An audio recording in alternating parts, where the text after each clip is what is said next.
Please subscribe and don't forget to press the bell icon to get notified whenever we upload a new video.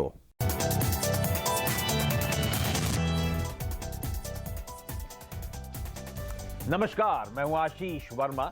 Morning call में आपका स्वागत है। शुरुआत इस वक्त की हेडलाइंस के साथ। बाजारों के लिए मजबूत संकेत, एशियाई बाजारों में बढ़त। एसजीएक्स निफ्टी दे रहा है 30 अंक ऊपर खुलने के संकेत। डाउ 60 अंक चढ़ा। नैस्डैक और एसएनपी फिर नए शिखर पर। नए निचले स्तर पर पहुंचा रुपया, कल 49 पैसे गिरकर हुआ बंद। डॉलर का भाव 70 रुपए 59 पैसे। 77 डॉलर के पार पहुंचा ब्रेंट क्रूड का भाव। यूएस इन्वेंट्री और ईरान का एक्सपोर्ट घटने का असर। डीजल की कीमत नई ऊंचाई पर। पेट्रोल के दाम भी लगातार चौथे दिन बढ़े। रिलायंस इंफ्रा ने अदानी ट्रांसमिशन को बेचा मुंबई पावर डिस्ट्रीब्यूशन कारोबार। करीब 19,000 करोड़ रुपए में हुआ सौदा। अनिल अंबानी ने कहा अगले साल तक कर्ज मुक्त हो जाएगी कंपनी। और नए थर्ड पार्टी इंश्योरेंस नियमों से महंगी होंगी गाड़ियां। बजाज ऑटो ने कहा 3,000 रुपए तक बढ़ जाएगी टू व्हीलर्स की ऑन रोड कीमत। इसी शनिवार से लागू हो रहे हैं नए नियम।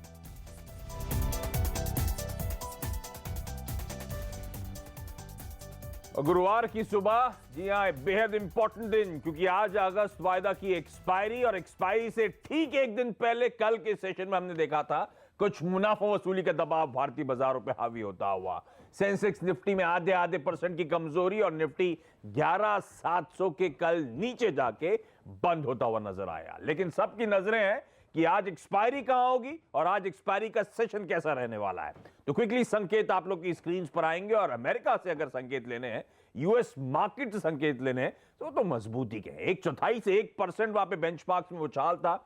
डाउ आपकी स्क्रीन पर, कल हम जब बंद हो रहे थे तो फ्लैट था डाउ फ्यूचर्स, और एक्चुअली वहां पे 1/4% का उछाल, 60 अंक की मजबूती।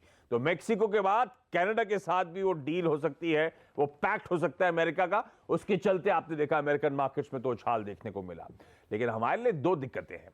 एक तो कच्चा तेल, जैसे मैंने हेडलाइन में कहा, 77 डॉलर के पार इस समय कामकाज करता हुआ ब्रेंट क्रूड आप लोग की स्क्रीन पर। और इसके चलते फिर से रुपया फोकस में होगा। जहां पे कल हमने रिकॉर्ड लोज बनाए थे और आज फिर से ये कच्चे तेल का जो प्रेशर है वो रुपया शायद फील करता हुआ नजर आए। तो ऐसे में इंपॉर्टेंट होगा आज का सेशन और जानना कि मूड दरअसल कैसा रहने वाला है। प्रदीप और नीरज स्टूडियोज में है और साथ साथ एंजल ब्रोकिंग के समीत चौहान साहब होंगे जो बताएंगे निफ्टी और स्टॉक स्पेसिफिक आइडियाज आज के। लेकिन नीरज जी, क्या करना चाहिए? धूप और छांव दोनों नजर आ रही है मुझे तो। देखिए, इसमें आपके नज़रिए के ऊपर आप क्या देखना चाहते हैं। ग्लोबल करेंसी बास्केट के अगेंस्ट डॉलर थोड़ा सा कमज़ोर हुआ है, लेकिन वहीं अर्जेंटीना और लीरा जो टर्की करेंसी है उसमें और दिक्कतें बढ़ती हुई दिख रही हैं। अब अर्जेंटीना में भी बहुत मुश्किल आ रही है और वो आईएमएफ से मदद मांग रहे हैं, तो करेंसी वाली एक दिक्कत वहाँ बनेगी। लेकिन चूंकि डॉलर थोड़ा सॉफ्ट हुआ है तो उससे आपको राहत मिल सकती है। लेकिन दूसरी ओर क्रूड आपका जो है वो थोड़ा सा हायर साइड में दिख रहा है, तो वो और आपकी जो रुपया जो करेंसी, ये दोनों मिलके हो सकता है दिक्कत करें। लेकिन दूसरी ओर आप देखेंगे तो तेज़ी का माहौल अमेरिका में फिर था। टेक्नोलॉजी शेयर खास तौर पे चलते हुए दिखे। मॉर्गन स्टैनली ने कई अपग्रेड्स दिए तो बहुत सारे स्टॉक्स वहाँ पे बढ़ते हुए दिखे। तो एक वो पॉजिटिव संकेत वहाँ से आपको लेना चाहिए। और चूँकि ये सारी चीज़ें हमने कल बहुत हद तक देख ली थी सेकेंड हाफ में, जो अमेरिका में हो रहा था, जो करेंसी मार्केट में हो रहा था, तो शायद बहुत हद तक ये डिस्काउंटेड है। लेकिन ये बात सही है कि ग्लोबल मार्केट से संकेत बहुत अच्छे नहीं है, लेकिन बहुत खराब भी मैं नहीं कहूँगा। तो अब अपना नज़रिया है, क्योंकि एक्सपायरी है आज, तो अब प्रदीप बताएंगे कि हम लोग पॉजिटिव साइड में देखेंगे या नेगेटिव साइड में देखेंगे। तो एक्सपायरी से एक दिन पहले तो प्रेशर आ गया था, सबका बड़ा कॉन्फिडेंस था कि 11,700 नीचे की तरफ नहीं टूटना चाहिए। वो कल हालांकि वो कन्विंसिंगली टूटा भी नहीं, ये भी कहना गलत होगा कि टूट गया, लेकिन उसी लेवल्स के आसपास खड़े हुए हैं। खरीदारी करने का मन बनाऊंगा क्योंकि एक्चुअली संकेत मिले जुले हैं। कच्चा तेल, रुपया एक ओवरहैंग बनेगा मेरे लिए, लेकिन ट्रेड टेंशन सीज ऑफ होना वो अमेरिका सेंट्रिक ज्यादा है। तो ग्लोबल मार्केट्स के लिए खबर अच्छी है, लेकिन ग्लोबल मार्केट्स की उस अच्छी खबर का हमको फायदा नहीं मिल पा रहा है। पिछले 2 सेशंस में अगर आप देखें तो ऊपर के लेवल पर हम लगातार अटके और कल नीचे की तरफ दबाव और ज़्यादा देखने को मिला। रेंज थोड़ी नीचे की तरफ टूटती हुई नजर आई। तो ये चिंता का विषय भारतीय बाजारों के लिए ज़रूर होगा। ऐसी स्थिति में क्या एक्सपायरी के दिन आपको निचले लेवल पर सपोर्ट मिलेगा या फ्रेश ब्रेकडाउन देखने को मिलेगा, उस हिसाब से आप एक स्ट्रैटेजी बना के आज के ट्रेड में चल सकते हैं। निफ्टी और बैंक निफ्टी की बात करें, इसके पहले एफआईआईस का जो रुझान है वो काफ़ी इंटरेस्टिंग है, क्योंकि आपको एफआईआईस की ओर से कल बड़ा बिकवाली का आंकड़ा 1400 करोड़ के आसपास देखने को मिला है। हालांकि डीआईआईस ने इसको काफ़ी हद तक काउंटर किया है और ये लगातार एक ट्रेंड देखा जा रहा है। लेकिन फिर वायदा कारोबार पे अगर आप आए तो वहाँ पर दोबारा से करीब 1000 करोड़ की बिकवाली आपको दिखाई देगी फ्यूचर्स में, और साथ ही साथ इंडेक्स ऑप्शंस में भी करीब 700 करोड़ के आसपास की बिकवाली देखने को मिल रही है। हालांकि स्टॉक फ्यूचर्स में बाइंग है, तो ये आंकड़ा ज़्यादा इंटरेस्टिंग है, क्योंकि एफएनओ ट्रेड में जो पोजीशंस एफआईआईस बनाते हैं वो काफ़ी हद तक उनका ट्रेडिंग व्यू बताता है कि आज के लिए अगर आप एक संकेत लेने की कोशिश करें, और ये हमें लगता है कि आज मिला जुला है। इसकी वजह यह है, आप देखिए एफआईआईस ने इंडेक्स में लॉन्ग पोजीशंस काटी और शॉर्ट पोजीशंस बनाई, तो ये आपको संकेत कमजोरी के दिखाई देते हैं। लेकिन स्टॉक फ्यूचर्स में शॉर्ट के मुकाबले दुगने लॉन्ग बने, तो इंडेक्स बेच रहे हैं लेकिन स्टॉक्स में लॉन्ग कर रहे हैं, यानी थोड़ा सा मिला जुला व्यू लेकर चल रहे हैं एफआईआईस, ऐसा लगता है। ऑप्शंस के जो आंकड़े हैं मुझे लगता है काफ़ी हद तक वो एक्सपायरी से रिलेटेड है, क्योंकि उन्होंने कॉल में अपनी पोजीशंस काटी हैं और पुट में पोजीशंस बनाई हैं। और आमतौर पे आप ये देखते हैं कि जब भी ये बिल्डअप होता है तो आप राइटिंग करते हैं, उसके साथ उसको हेज भी करते हैं, चाहे वो कॉल में हो चाहे वो पुट में हो। तो दोनों तरफ जिस तरह से पोजीशन बन रही है वो संकेत आपको ये देता है कि जब आप पुट की तरफ मूव हो रहे हैं तो वहाँ पर राइटिंग भी अच्छी खासी देखने को मिल रही है। केवल फ्रेश पुट बाइंग नहीं है, तो राइटिंग है और साथ में हेजिंग है। इसका मतलब है कि एफआईआईस एक रेंज बाउंड ट्रेड लेकर ही चल रहे हैं। तो हमें भी एक दायरे को खेलना चाहिए। वो दायरा क्या हो सकता है? निफ्टी के लिहाज से अगर आप देखें 11660, 11760, ये एक 100 पॉइंट की रेंज इस समय निफ्टी के लिए बनी हुई है। और जब तक निफ्टी इस दायरे के अंदर रहता है तो आप दोनों तरफ की पोजीशन बना सकते हैं, यानी नीचे के लेवल पर अगर आकर के बाजार टिकता है, थोड़ी मजबूती के संकेत देता है, तो आपको वहाँ पर एक तेज़ी का ट्रेड लेना चाहिए। और ये अगर ऊपर की तरफ जाता है इसी रेंज में और वहाँ पर आपको सेलिंग बनती हुई दिखाई दे, तो आप वहाँ पर जैसे कि ट्रेडर्स अमूमन करते हैं कि अगर आपको नीचे से रिवर्सल देखना है तो पिछले घंटे के हाईस के ऊपर निकले तो आप ले सकते हैं, या अपना जो भी इंडिकेटर हो या दिन के दौरान। हम एक्सपर्ट से बात करेंगे कि कब वो मौका बन रहा है या नहीं बन रहा है, और इसी तरह से ऊपर की तरफ आपको जब सेलिंग का मौका मिले तो बेचे। दोनों तरफ के मूव बनेंगे जब तक ये रेंज नहीं टूटती। जब ये रेंज टूटेगी तो उसके बाद आपको किसी भी तरफ 100-150 पॉइंट का वो बड़ा वाला मूव दोबारा देखने को मिलेगा, उसके पहले नहीं। तो उसको एंटिसिपेट आप नहीं कर सकते। और निफ्टी बैंक की लेकिन अगर हम बात करें तो यहाँ पे वीकनेस थोड़ी ज़्यादा है। क्रूड का इम्पैक्ट सीधे तौर पे डेट पे पड़ रहा है, बॉन्ड मार्केट पे पड़ रहा है और करेंसी पे पड़ रहा है। तो रुपया जो कमज़ोर हो रहा है वो निफ्टी बैंक पे प्रेशर डाल रहा है, इसलिए आप रुपए पर नज़र बनाए रखें अगर आप निफ्टी बैंक ट्रेड कर रहे हैं। यहाँ पर 28150, 28350 ये रेंज दिखती है। अगर 28150 के नीचे चला जाता है निफ्टी बैंक और वहाँ पे टिकता है तो फिर आप एक फ्रेश शॉर्ट कर सकते हैं। अगर साथ में रुपए में भी कमज़ोरी दिखाई दी तो आपको यहाँ पर एक अच्छा मौका मिलेगा जो 28,000 के लेवल तक ले जा सकता है। जो मीडियम टर्म में हमारी जो रेंज है 28,000 से 28,400, तो शायद आप उस रेंज का लोअर बैंड एक बार टेस्ट कर सकते हैं। लेकिन मंदी 28,150 के नीचे ही होगी, उसके पहले नहीं। तब तक आप ये रखेंगे कि निफ्टी बैंक भी 28,150, 28,350 ये 200 पॉइंट की रेंज में है। तो 100 पॉइंट की रेंज निफ्टी में, 200 पॉइंट की निफ्टी बैंक। और रेंज है 11,660 से 11,760 की। तो उस रेंज को इस समय स्मार्टली प्ले अप करना, और जिस तरफ भी रेंज को तोड़ा तो एक 100-150 पॉइंट का मूव नजर आता है। इस समय हमें उस रेंज को स्मार्टली प्ले अप करने की जरूरत है। चलिए, प्रदीप ने कच्चा तेल, रुपया, इन सब की जो बातचीत करी है उस पर आगे एक्सपर्ट जुड़ेंगे, तो आज किस तरह का मूव रहेगा, वहां पे क्या स्ट्रैटेजी होगी, कमोडिटीज जब बातचीत करूंगा तो उस पर फोकस करेंगे। लेकिन इस समय निफ्टी पर कर लेते हैं, और एंजल ब्रोकिंग के समीत चौहान अब मेरे साथ जुड़ते हुए। समीत, हाय, गुड मॉर्निंग। क्या करेंगे निफ्टी पर? मॉर्निंग आशीष। देखिए, कल हाफ एन आवर में हमने प्रॉफिट बुकिंग देखी थी। हेवीवेट काउंटर्स में थोड़ा बहुत हमने सेलिंग प्रेशर देखा था। उसके चलते 11,700 के जो एक इम्पोर्टेंट सपोर्ट था, 11,700 के पुट में हमने हाईएस्ट ओपन का ओआई कॉन्सेंट्रेशन देखा था और उसमें हमने अनवाइंडिंग होते हुए देखा था। तो उसके चलते थोड़ा हम प्रेशर आते हुए देखे थे। एट द सेम टाइम 11,750 के कॉल में हमने राइटिंग आते हुए देखी। तो आज के लिए शायद से 11,750 का एक स्ट्रॉन्ग रेजिस्टेंस हो सकता है। बट दोनों लास्ट एक महीने से बाय ऑन डिप्स की स्ट्रेटेजी हमारे लिए वर्क की है, और हमें अगर पोजिशनल व्यू रखना है तो 11,900 के पहले कोई भी ऐसा मेजर रेजिस्टेंस दिखता नहीं है। तो यहाँ पे भी जो डिप आई है उसमें हम बाइंग की सलाह दे रहे हैं। आज के लिए 11,640 का एक इम्पोर्टेंट सपोर्ट है, तो उसका स्टॉप लॉस लगा के 11,750 का टारगेट रहेगा। ओके, तो बाय ऑन डिप्स की रणनीति अभी तक बिल्कुल सटीक पड़ी है, उसी को बिलीव करेंगे। 11,750 तक के टारगेट्स यहाँ पे नजर आते हैं। तो तो रेंज समीर वही बात कर रहे हैं, 11,640 से 11,750 का वो दायरा है। देखिए वो स्टॉप लॉस और टारगेट्स आपकी स्क्रीन पर है, और प्रदीप ने भी यही बात हाईलाइट करी थी। उस दायरे को स्मार्टली प्ले अप करना, किसी भी कमजोरी में खरीदारी करने का मन बनाना, और इवेंचुअली 11,750 11,760 तक के लक्ष्य हासिल हो सकते हैं। अच्छा, एक्सपायरी पोल जो हमने कल करा था, जो हमने हाईलाइट करा था, वो भी इसी लेवल्स के आसपास एक्सपायरी की बात कर रहा था, 11,750 से 11,800। 50% पोल रिस्पोंडेंट्स ने यही कहा था, यानी कि दिग्गज ब्रोकर्स ने यही कहा था कि उम्मीद तो 11,750 से 800 के बीच में है अगस्त वायदा की एक्सपायरी की। देखते हैं आज 3:30 बजे दरअसल एक्सपायरी के लेवल्स के आसपास होती है, और बाजार के तमाम विशेषज्ञ कितने सटीक पड़े इस कॉल को लेकर। लेकिन समीत, स्टॉक स्पेसिफिक आइडियाज आज के लिए?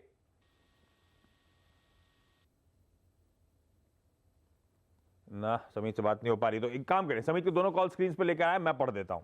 समीत का पहला पिक है, वो रेमंड्स में खरीदारी करने का मौका ढूंढ रहे हैं। 794 का स्टॉप लगाएं और 895 तक के टारगेट्स रेमंड हासिल करता हुआ नजर आएगा, तो इस स्टॉक में खरीदारी करनी है। और दूसरा है सेंचुरी टेक्सटाइल्स। अच्छा, दोनों ही सिमिलर बिजनेस मॉडल्स की कंपनियां हैं। सेंचुरी टेक्सटाइल्स में खरीदारी करने का मन, 998 के टारगेट्स के लिए 938 के स्टॉप के साथ। तो समीत ने दोनों स्टॉक्स खरीदे हैं, रेमंड और सेंचुरी टेक्सटाइल्स, जहां पे दाव लगाया है। बाकी के एक्सपर्ट्स के कॉल अब आपकी स्क्रीन पर आएंगे। ट्रेड स्विफ्ट ब्रोकिंग ये मानता है विप्रो में खरीदारी करनी चाहिए, 310 के टारगेट्स अगले 4 से 5 दिनों में हासिल हो जाएंगे। समर्थ कैपिटल, भारत फाइनेंशियल्स, और कल से एक्सपर्ट्स इस स्टॉक पे बिकवाली के कॉल दे रहे हैं, ध्यान रखें। आज भी बिकवाली का कॉल आता हुआ 1130 का लक्ष्य यहां पे हासिल हो जाएगा, 1185 के लेवल्स पर हमें अपने स्टॉप लॉसेस लगाने हैं। और एलएफएस ब्रोकिंग ये मानते हैं जीएसएफसी में खरीदारी करें, 115 का स्टॉप और 126 का लक्ष्य यहां पे हासिल हो जाएगा। तो इकलौता सेल कॉल है Bharat Financials, Raymond, Century Textiles, Wipro और जीएसएफसी, ये सारे वो स्टॉक्स जहां पे हमें खरीदारी करने का मन बनाना है। लेकिन चलिए, तो टेक्निकल एस्पेक्ट डिस्कस करा मैंने। खबरों के लिहाज से कौन से स्टॉक्स रहेंगे रडार पे, इस पे जुड़ गए मेरे सहयोगी हेमंत गई। हेमंत के पास जाऊं उससे पहले एक डील के बारे में जो हम सब इंतजार कर रहे थे, कल हेमंत और मैं चर्चा भी कर रहे थे आखिरी सौदा में। 5:30 बजे अनिल अंबानी साहब की प्रेस कॉन्फ्रेंस हुई, तो रिलायंस इंफ्रा ने अपना मुंबई का जो पावर कारोबार है अदानी ट्रांसमिशन को बेच दिया है। यह सौदा 18,800 करोड़ रुपए में हुआ है। इस डील की जानकारी देते हुए रिलायंस ग्रुप के चेयरमैन अनिल अंबानी ने कहा कि इस सौदे से कंपनी 65% तक कर्ज मुक्त हो जाएगी। सुनिए। Reliance Infrastructure's gross debt will be reduced from about 22,000 crores to only just 7,500 crores. Reliance Infrastructure's annual interest cost will also be drastically reduced by nearly 70% from 2,600 crores to just 800 crores annually. Reliance Infrastructure expects to be a zero debt company next year.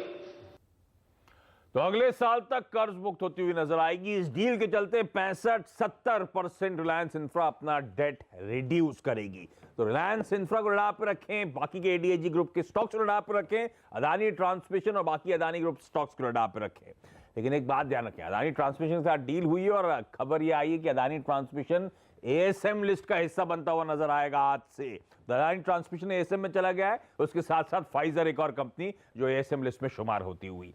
लेकिन चलिए, ये group ये PACS radar पे रहेंगे और खासतौर पर Reliance infra Adani transmission radar पे रहेंगे। लेकिन इसके अलावा हेमंत, गुड मॉर्निंग, कौन से स्टॉक रडार पे रहने वाले? मॉर्निंग आशीष, फोकस पर रहेगा साफ तौर पर वो सरकारी छोटे वाले बैंक और ये ज्यादातर बैंक एएसएम की तरह एक कैटेगरी देखिए बनाई है आरबीआई ने, उसको कहते हैं पीसीए, प्रॉम्प्ट करेक्टिव एक्शन, उसमें पहुंचे हुए और इन शेयरों के भाव जो हैं वो बहुत पिट चुके हैं। तो नजर रखिएगा यूको बैंक, देना bank, IOB, Andhra bank, corporation bank जैसे स्टॉक्स पर। वो इसलिए क्योंकि सरकार ने आरबीआई से कहा है कि पता करिए इन 21 बैंक जो सरकारी बैंक हैं इसमें से कितने बैंकों का विलय किसमें हो सकता है। तो वो एक रिपोर्ट मांगी गई है। ऐसा नहीं है कि ये पहली बार खबर आ रही है, लेकिन अब देखिए काफी समय तक पीसीए में रहने के बाद अब इस तरह की खबरें आ रही हैं और लगता यही है कि ये गाड़ी अब आगे बढ़ती हुई नजर आएगी। तो ये छोटे टिकट साइज वाले सारे PSUs भागते हुए नजर आएंगे। अब ये बैंकों का आपस में विलय होगा या बड़े बैंकों में विलय होगा, ये तो RBI की रिपोर्ट ही बताएगी जब वो निकल कर आएगी, लेकिन ये छोटे बैंकों को तो फायदा होगा, ये बात तो अब पक्की है। आज ये पॉकेट जो है वो pocket of the day, sector of the day रह सकता है। नजर रखिएगा बजाज ऑटो पर, और इन्होंने अपनी बाइक्स की जो कीमतें हैं वो बढ़ा दी हैं। टू व्हीलर जो बाइक्स हैं वो कीमतें 3,000 रुपए तक बढ़ी हैं। तो जो मेटल के दाम बढ़ रहे थे, जो इनपुट प्राइसेस बढ़ रहे थे, उसको पास ऑन इन्होंने कस्टमर्स को किया है। अब जब एक कंपनी करती है तो दूसरी कंपनियां भी करती हैं। इंटरेस्टिंग होगा इस बार फिर देखना कि ऑटो सेल्स की बिक्री के आंकड़े 2 दिन बाद किस तरह के निकल कर आते हैं, फिर इस पर भी नजर होगी। इसके अलावा ग्रीव्स कॉटन पर भी रखिएगा नजर, और इन्होंने सिंगापुर की एक 10 साल पुरानी कंपनी है जो कि इलेक्ट्रिक व्हीकल के कारोबार में है, उसमें स्टेक खरीदा है। इस समय तो 77 करोड़ रुपए ये खर्च कर रहे हैं, लेकिन आगे चलकर 13% और हिस्सेदारी खरीदेंगे, 75 करोड़ की हिस्सेदारी और खरीदने का मन इन्होंने बनाया है। तो ये एक इलेक्ट्रिक व्हीकल वाली स्पेस है जो बहुत ही अट्रैक्टिव है। और अब तक आपको पता है ग्रीव्स कॉटन, नाम तो कॉटन है इसके पीछे, लेकिन ये कंपनी इंजन बनाने का कामकाज करती है, और ये स्टॉक हमने कुछ दिनों पहले कल का खिलाड़ी आज में दिया था। लेकिन इंटरेस्टिंग बात यह आशीष, जिस कंपनी को खरीद रहे हैं उस कंपनी में रतन टाटा ने पैसा लगाया हुआ है। तो रतन टाटा ने पैसा लगाया था उस कंपनी में, और वो कंपनी इस मुकाम तक पहुंची है, उसको अब ये खरीद रहे हैं। नजर रखिएगा आज टाटा केमिकल्स पर, और पिछले कई दिनों से हम कह रहे थे ये टाटा केमिकल स्टॉक चल नहीं रहा है। बहुत सारी स्टोरीज आई, नमक का कारोबार अलग होगा, लेकिन कुछ हुआ नहीं दरअसल। और देखिए अब फंड्स भी थक चुके हैं। ICICI प्रूडेंशियल लाइफ इंश्योरेंस ने, जिनके पास 5% हिस्सेदारी थी, उन्होंने अपनी हिस्सेदारी बेची है और अब घटाकर 2% हो गई है। जनरली जब स्टोरीज जिस तरह से चल रही हो नहीं निकल कर आती हैं तो फिर फंड्स थक कर बेचते हैं, वही होता हुआ दिखा है। तो यहां पर थोड़ा दबाव देखने को मिल सकता है। 2-3 दिन से ये ध्यान रखिएगा, स्टॉक चला है तो आज यहां पर पिटाई हो सकती है इस शेयर की। लासा लैब्स पर भी रखिएगा नजर, और यहां पर US FDA से एक इन्होंने सेटल, इनके पास एक मंजूरी मिली है। तो ये छोटी टिकट साइज का स्टॉक है लासा लैब्स, यहां पर एक अच्छी तेजी आज के सत्र में देखने को मिल सकती है। एक दवा है 500 मिलीग्राम की और 850 मिलीग्राम की, उसको दरअसल US FDA ने मंजूरी दे दी है, तो यहां पर भी रखिएगा नजर। ओके, चलिए तमाम वो स्टॉक्स जो आपके रडार पर रहने चाहिए, और आज का इवेंट्स कैलेंडर क्विकली आपकी स्क्रीन पर आएगा। AGMs हैं कई सारी बड़ी कंपनीज की, औरोबिंदो फार्मा, सिप्ला, अरविंद, HPCL, इसके अलावा की लिस्ट आप लोग की स्क्रीन पर आ जाएगी। लेकिन आज सबसे इंपॉर्टेंट तो अगस्त वायदा की एक्सपायरी का दिन है। LG बालाकृष्णन की बोर्ड बैठक है, JV में हिस्सा बेचने पर फैसला संभव होगा। OBC को भी अपने रडार पर रखें। बोर्ड बैठक, QIP के जरिए 1000 करोड़ रुपए जुटाने पर फैसला संभव। LIC को हिस्सा बेचने के विरोध में IDBI बैंक कर्मचारियों की आज हड़ताल है। साथ में गिरफ्तार सोशल एक्टिविस्टों के समर्थन में लेफ्ट का दिल्ली में धरना होगा। भारत इंग्लैंड के बीच चौथा टेस्ट आज से शुरू होना है, और एशियाड में हॉकी सेमीफाइनल में भारत मलेशिया भिड़ेंगे आज।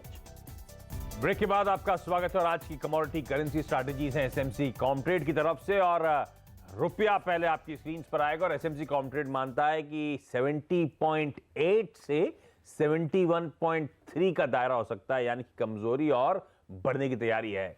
एल्यूमिनियम खरीदें, 151 के लेवल्स पे खरीदें, 153 के टारगेट्स के लिए, और निकेल में खरीदारी करके चलें। 945 के लेवल्स पे बाय इनिशिएट करा जा सकता है, 960 का लक्ष्य, और स्टॉप लॉसेस आपकी स्क्रीन पर नोट डाउन कर लें। लेकिन सोनम जुड़ चुकी हैं। सोनम, हाय, गुड मॉर्निंग। बताएं ब्रोकरेजेस के रडार पर आज क्या है? गुड मॉर्निंग आशीष। ज़्यादातर पॉजिटिव रिपोर्ट्स आई है। तो सबसे पहले UBS की रिपोर्ट आई है। एक्सिस बैंक पर एक बड़ा टारगेट रेस किया गया है। 675 से लक्ष्य को बढ़ाकर 765 का लक्ष्य कर दिया गया है। बाय की रेटिंग मेंटेन कर रहे हैं। मौजूदा भाव से स्टॉक में 16% का अपसाइड उनको दिखाई दे रहा है। उनका मानना है मार्केट शेयर गेन करने के लिए कंपनी पूरी तरह तैयार है, और एक री रेटिंग देखने को मिल सकती है क्योंकि एसेट क्वालिटी के फ्रंट पर सुधार दिखाई दे रहा है। क्रेडिट स्विस ने माफ कीजिएगा गोल्डमैन सैक्स ने आज इनिशिएट किया है कवरेज वेदांता पे। टारगेट 280 का बाय की रेटिंग, मौजूदा भाव से उनको स्टॉक में लगभग 20% का अपसाइड दिखाई दे रहा है। उनका मानना है एक अच्छा खासा अट्रैक्टिव कमोडिटी एक्सपोजर है कंपनी का, और अब कंपनी बेहद ही स्ट्रॉन्ग डिविडेंड यील्ड के फ्रंट पर सामने आती हुई दिखाई देगी, जिसके कारण इस स्टॉक पर बुलिश होना चाहिए। सिटी की रिपोर्ट, पेट्रोनेट LNG पे टारगेट रेस किया गया है, 285 से बढ़ाकर 290 का कर दिया गया है। बाय की रेटिंग दे रहे हैं। उनका मानना है मैनेजमेंट काफी क्लियर है कि जो दूसरे टर्मिनल्स आ रहे हैं उसके कारण कंपनी पे इंपैक्ट नहीं आएगा, बल्कि वैल्यूएशंस भी काफी अट्रैक्टिव लग रहे हैं उनको। Bank of America Merrill Lynch की रिपोर्ट आईटीसी पे टारगेट 360 का बाय की रेटिंग। उनका मानना है सिगरेट वॉल्यूम्स मजबूत रहेंगे और एफएमसीजी के फ्रंट पे भी कंपनी अच्छा परफॉर्म कर रही है।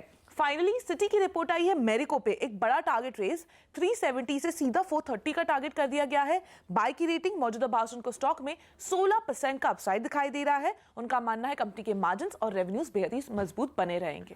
ओके, इंपॉर्टेंट दिन है आज एक्सपायरी का और एसजीएक्स निफ्टी एक बार आपकी स्क्रीन पे आना चाहिए। जब हमने शो की शुरुआत करी थी तब 33-35 पॉइंट के उछाल के इंडिकेशंस थे। ऊपरी से ठंडा पड़ते हुए हम नजर आ रहे हैं क्योंकि कच्चा तेल, क्योंकि रुपया इस समय बड़े ओवरहैंग्स है हमारे लिए।